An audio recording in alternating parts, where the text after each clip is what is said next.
바이든 미국 대통령이 민주당의 전통적 지지층에서 인기를 잃어 내년 대선을 앞둔 여론조사에서 고전하고 있다고 미국 온라인 매체 악시오스가 6일 보도했습니다.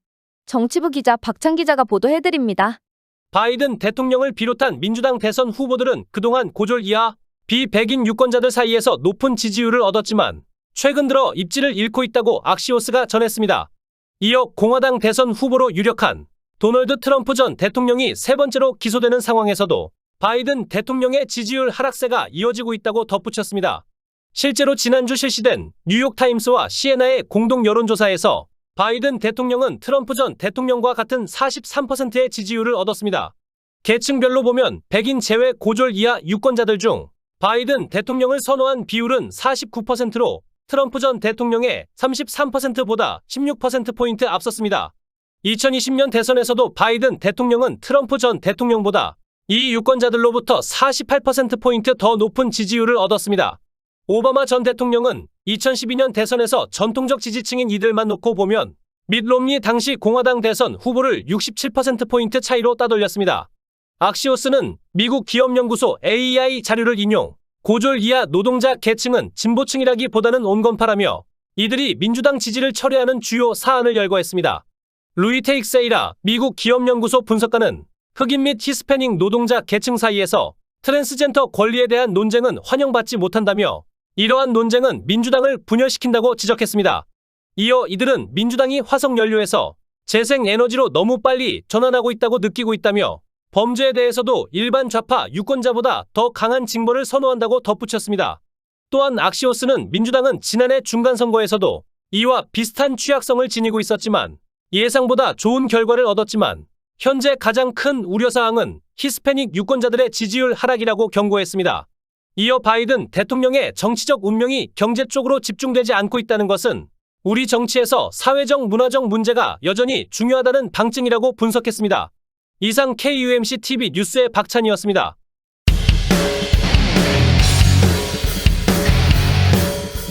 맥도널드가 우리 곁에서 외식 문화의 한 장을 열어갔던 주요 식당이었지만 시간이 지나면서 건강을 염려하는 사람들로부터 외면당하는 경우도 만만치 않습니다. 그런데 최근 맥도날드에서 일하는 직원이 자사의 스위트티 음료를 저격하고 나서서 많은 사람들의 관심을 가졌습니다. 다보나 기자가 전해드립니다. 7일 뉴욕포스트에 따르면 맥도날드 직원 A씨는 스위트티 제조 영상을 자신의 틱톡에 공유하면서 소비자들이 건강을 위해 이 제품을 멀리해야 한다고 강조했다고 보도했습니다. 공개된 영상에는 스위트티 제조를 위해 약 1.8kg의 설탕이 통째로 들어가는 모습이 담겼습니다. A씨는 일반 고객들이 생각하는 것보다 스위트티에는 설탕이 훨씬 더 많이 들어간다면서 가끔은 설탕 한 봉지가 아니라 두 봉지를 통째로 넣는 경우도 있다고 덧붙였습니다. 이 영상은 지난 7일 아침부터 온라인상에서 큰 화제가 되어 하루 만에 130만 조회수를 넘겼습니다. 영상을 접한 네티즌들은 차에 설탕을 넣는 게 아닌 설탕에 차를 곁들이는 게 아닌가요? 제조법을 알고 나면 절대로 못 먹을 것 같다 등의 반응을 보였습니다. 다만 일부 사용자들은 제조법은 맥도날드 지점별로 다르다며 실제로는 설탕이 저 정도로 많이 들어가지는 않는다고 지적하기도 했습니다. 뉴욕포스트는 맥도날드의 입장을 듣기 위해 연락을 취했지만 답변이 오지 않았다고 밝혔습니다. 한편 맥도날드의 스위트티는 이전에도 구설에 오른 바 있습니다. 지난해 5월 미국 맥도날드에서 일했던 한 점원은 그동안 스위트티를 자주 마셨는데 제조법을 알고 난 뒤 절대 마시지 않는다며 모든 직원이 고객에게 멀리하라고 권장하는 유일한 음료가 스위트티다라고 주장했습니다. 이상 KUMC-TV 다보나였습니다. 극심한 폭염으로 미국 남부 5개 카운티에서만 최소 147명이 사망했다고 CNN 방송 등이 8일 보도했습니다. 또 유럽에서도 이상기후가 이어지며 폭우 피해가 속출하고 있습니다. CNN은 지역 검시관 보고서를 인용해 올해 이달 초까지 애리조나주, 네바다주, 텍사스주 5개 카운티에서 폭염으로 인해 147명이 사망했으며 실제 사망자 수는 이보다 더 많을 것으로 추정된다고 보도했습니다. 이승주 기자가 피해 지역 등을 자세하게 전해드립니다. 특히 피해가 컸던 애리조나주 피닉스의 피마 카운티에서 64명, 마리코파 카운티에서 39명이 목숨을 잃었습니다. 피닉스는 6월 말부터 31일 연속으로 하시 110도보다 높은 기온이 이어지며 역대 기록을 갈아치웠습니다. 마리코파 카운티에서는 추가로 312명의 사망과 폭염의 연관성에 대한 조사가 진행 중인 것으로 알려졌습니다. 이 밖에 네바다주 클라크 카운티에서 26명, 텍사스주의 2개 카운티에서 각각 11명과 7명의 사망자가 나왔습니다. 미 서부에서도 폭염 관련 사망 사례가 보고됐으나 앞선 5개 카운티의 사망자 수보다는 적었습니다. 미 질병통제예방센터는 미국에서 매년 약 700명이 더위로 목숨을 잃고 있다고 추정하고 있습니다. 하지만 지난해 미 국립기상청이 집계한 폭염 관련 사망자는 148명에 불과해 집계 정확성에 대한 의문이 제기되고 있다고 CNN은 보도했습니다. 한편 유럽에서는 미국과는 반대로 물난리가 이어졌습니다. 노르웨이 기상청은 8일 가장 높은 단계인 적색 경보를 발령하며 대다수 지역에서 25년 만에 가장 심한 폭우가 내릴 것이라고 밝혔습니다. 노르웨이 동해안과 서부 일부 지방, 트레넬라그주 남부에는 24시간 동안 80-100mm의 비가 쏟아질 것으로 예보됐습니다. 덴마크, 에스토니아, 핀란드, 스웨덴에서도 폭풍으로 정전 피해가 잇따르고 있습니다. 스웨덴에서는 전날 폭우로 열차가 탈선하면서 3명이 다쳤다고 발표했습니다. 중국에서도 태풍 독수리의 영향으로 폭우가 쏟아지면서 지난달 29일부터 이달 2일까지 수도 베이징에서 총 33명이 숨지고 18명이 실종됐다고 언론들은 보도했습니다. 이번 폭우로 약 129만 명의 이재민이 발생하고 주택 20만 6천 채가 훼손됐다고 베이징시 정부가 전했습니다. 이상 KUMC TV 뉴스 이승주였습니다. 일론 머스크 테슬라 최고 경영자 CEO와 마크 저커버그 메타 플랫폼 CEO 간 세기의 결투가 현실화할 전망입니다. 머스크 CEO는 6일 X에 저크 대 머스크의 싸움이 머스크 회장의 X에서 생중계될 것이라고 밝혔습니다. 이어 모든 수익은 참전용사를 위한 자선단체에 기부될 것이라고 덧붙였습니다. 이번 전 세계인에게 흥미진진하게 진행될 싸움 내용을 이승주 기자가 전해드립니다. 테슬라의 회장인 머스크는 이러한 글을 올리기에 앞서 게시한 별도 글에서도 종일 역기를 들어 올리며 싸움을 준비하고 있다며 운동할 시간이 없어 역기를 일터에 가져온다고 말했습니다. 한 이용자가 댓글에 싸움의 목적이 무엇인가라고 묻자 이것은 문명화된 형태의 전쟁이라고 답하기도 했습니다. 그러면서 사나이는 전쟁을 사랑한다라고 했습니다. 지난 4일에는 애플리케이션 기능 테스트를 목적으로 X에서 영상을 생중계하며 바이셉스 컬 운동을 하는 모습도 보였습니다. 덤벨을 들어 올리며 45도 각도로 하고 있다고 말했습니다. 두 CEO가 언제 격투를 벌이는지 등은 확실하게 알려지지는 않았습니다. 로이터 통신은 메타 측의 머스크 CEO의 게시글과 관련해 질문했지만 답변을 받지 못했다고 보도했습니다. 일부 언론 등에서는 단지 추측 기사만 보도할 뿐입니다. 그러면 두 회장 간의 체격 등을 비교해 보겠습니다. 저커버그 CEO는 현재 39세이며 키는 171cm입니다. 그러나 머스크 CEO는 51세, 186cm인 것으로 전해졌습니다. 저커버그 CEO가 머스크 회장보다 12세가 더 젊은 편이나 키는 15cm가 작은 편입니다. 한편으로는 두 CEO는 지난 6월부터 미국 라스베이거스 종합격투기장에서 요사이 유행하는 현피 스타일의 방식으로 싸울 것을 추구해왔었습니다. 이 방식은 온라인 말다툼이 현실에서 싸움으로 이어지는 것을 벌이는 방안을 언급해왔었습니다. 그러나 머스크 CEO는 앞서 트위터 대항마 격인 메타의 SNS 앱 스레드 출시를 앞두고 무서워 죽겠네라고 비꼬는 글을 적었습니다. 한 이용자가 머스크에게 저커버그가 주짓수를 한다는데 조심하라는 댓글을 달자 나는 철창 싸움인 케이지 파이트를 할 준비가 돼 있다고 답한 것이 발단이 됐습니다. 이 소식을 접한 저커버그 CEO는 인스타그램 스토리에 머스크 CEO 트위터 캡처 사진과 위치를 보내라는 문구를 올리며 도발해 결국은 링 위에서 치고받는 싸움을 하게 된 것입니다. 이에 머스크는 저커버그의 링 위에서 싸움을 도발해와 머스크 CEO는 즉답으로 진짜라면 해야지. 그렇다면 라스베이거스에 있는 옥타곤이라고 응수했습니다. 옥타곤은 세계 최대 종합격투기 대회인 UFC에서 사용하는 철망을 두른 팔각형 링을 뜻합니다. 과연 이 대결이 이루어질지 아니면 말장난으로 끝날지 세계인들은 지켜볼 뿐입니다.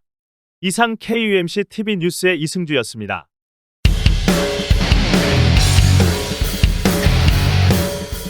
미국에서 한 30대 여성이 단시간에 많은 양의 물을 섭취해 사망했습니다. 미국 ABC 뉴스는 지난 4일 미국 인디애나주에 거주하는 애슐리 서머스가 지난달 4일 더위에 지쳐 물 2리터를 급하게 마신 뒤 수분 중독으로 숨졌다고 보도했습니다. 강수정 기자가 전해드립니다. 서머스는 이날 가족들과 함께 호수로 여행을 갔다가 뜨거운 햇볕 탓에 갈증을 느꼈다고 합니다. 이에 갈증을 해소하기 위해 약 20분 만에 500ml 물병에 든 물 4병을 비웠습니다. 이후 갑작스러운 두통과 어지럼증에 시달렸던 서머스는 집에서 돌아오자마자 차고에서 의식을 잃고 쓰러졌습니다. 가족들이 서머스를 발견해 병원으로 옮겼지만 검사 결과 뇌에서 부종이 발견됐고 서머스는 결국 의식을 되찾지 못한 채 숨졌습니다. 그러나 서머스는 간, 폐, 신장 등 장기를 기증해 5명의 생명을 구하고 세상을 떠났다고 가족들은 밝혔습니다. 한편 서머즈의 치료를 담당했던 의료진들은 서머스가 수분 중독으로 사망에 이르렀다고 판단했습니다. 해당 병원 의사 알록 하와니는 수분 중독은 비교적 드물게 일어나는 일이라며 더운 날씨에 야외 시간을 보낼 때 물 외에도 과일이나 이온 음료와 같은 전해질이 있는 것들을 계속 먹거나 마셔야 한다고 당부했습니다. 또 신장은 시간당 물 1리터를 처리할 수 있으므로 일정한 간격을 두고 물을 섭취하는 것이 좋다고도 전했습니다. 수분 중독은 단시간에 많은 양의 물을 섭취해 혈중 수분과 나트륨 균형이 깨져 체액의 삼투압이 저하하는 상태입니다. 이 경우 메스꺼움과 구토, 근육 경련, 방향 감각 상실 등 증상이 나타날 수 있고 적절한 처치를 받지 못하면 심한 경우 사망할 수 있어 주의를 요한다고 의료당국은 밝혔습니다. 이상 KUMC TV 뉴스 강수정 기자였습니다.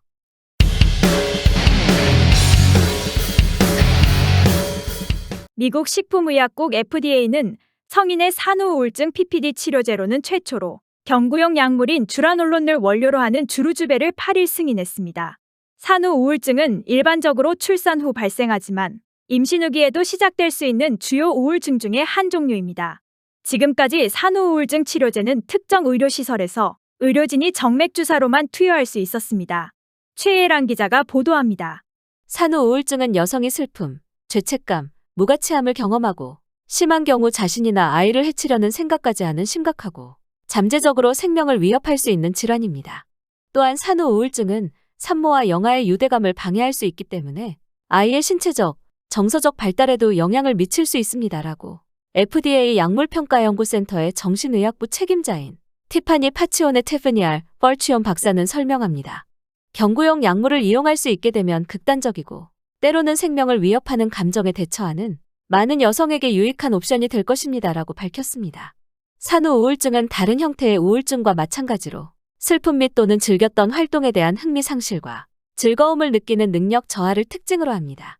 인지장애, 슬픔이나 부적절감, 에너지 상실 또는 자살 충동과 같은 증상이 나타날 수 있습니다. 성인의 PPD 치료에 대한 주루주베의 효능은 2건의 무작위, 이중맹검, 위약대조 다기관 연구를 통해 입증되었습니다.